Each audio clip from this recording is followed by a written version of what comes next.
There's a cliche that married couples try to spice things up in the bedroom by doing some role playing, but I think it's more fun to pretend that my husband is a different person after we have sex.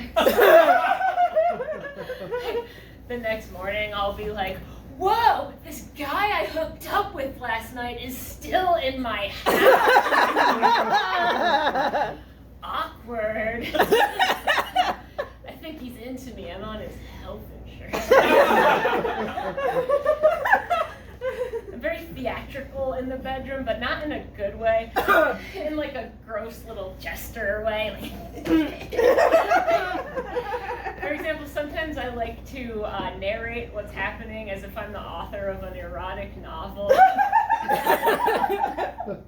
It shouldn't be surprising that I've read erotic literature before. I totally look like someone who would never watch porn, but I would read the book.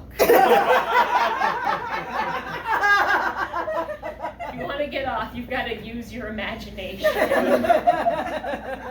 It's also fun to see how many synonyms the authors can come up with for the word penis. My husband and I, we don't put on any sexy music when we're doing it. Like that's for people in movies. What we do is we leave the Food Network on, blaring from the next room. Nothing's better for getting in the mood than the theme song from Diners, Drive-Ins. I'm Guy Fieri and we're rolling out. Straight to the bone zone.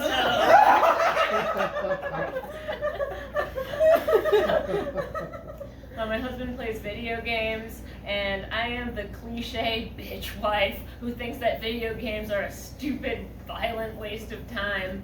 But whenever he tells me that he's ranking real high on the leaderboards, I am so fucking proud of that little dummy. I love how to get to the register at TJ Maxx, they make you walk through that mile-long maze of impulse buys first. TJ Maxx is like, sure, you can leave if you can make it past our gauntlet of on-trend travel mugs first. Like, what kind of Hotel California shit is that? TJ Maxx is like, we know what you want, so slap it up, you deal-loving piggies. We've got piles of Burt's Bees face wipes. We've got chips made from unexpected vegetables. We've got candles made from brands that aren't real. Hashtag self-care. Another thing TJ Maxx does that they think is really clever is that on the price tag they put the price of the item along with a higher price that they could have charged you, but aren't. Like, $19.99, but compare at $50. That's true, $20 is lower than this brand they picked, so that's a great deal. Also, like, what do you have to compare it to? This shirt is only sold at TJ Maxx. TJ Maxx is like, we fucking dare you.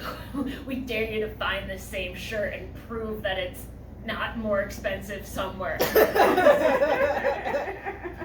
I actually didn't shop at TJ Maxx that often when I was a kid. I developed my body image issues at Kohl's.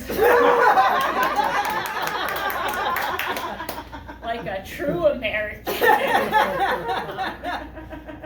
Kids having body image problems is sad, but it's also really funny to look back and think about what hot early 2000s looks I was jealous of as a 12-year-old. Or being like, I'll never be as glamorous as the girls in the Delia's catalog. I will never be able to pull off a pair of those pleather pants from Hot Topic with the chains. Unless I lose some weight first. Like, yeah, my weight is what's wrong.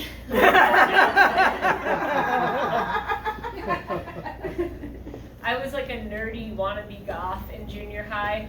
So for me, like my biggest social threat were girls who also shopped at Hot Topic, even though they were conventionally attractive. Why do you shop there? The Hollister people would take you. You're not supposed to shop at Hot Topic if you're hot.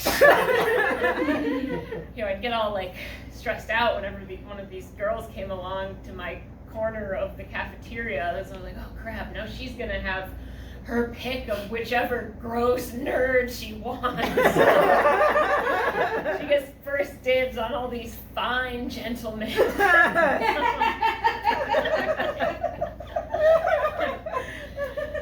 Diet culture is so crazy and harmful. Like, I think a lot of people think that, but like, unless you really spend a lot of time as like an insecure young girl growing up, you like don't see how sick it is. Like, one of my favorite things I've ever read on like a diet forum is this girl wrote, "Whenever I'm craving ice cream, I just snack on a handful of frozen peas to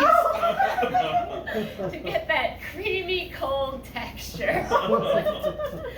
At that point, just do hard drugs.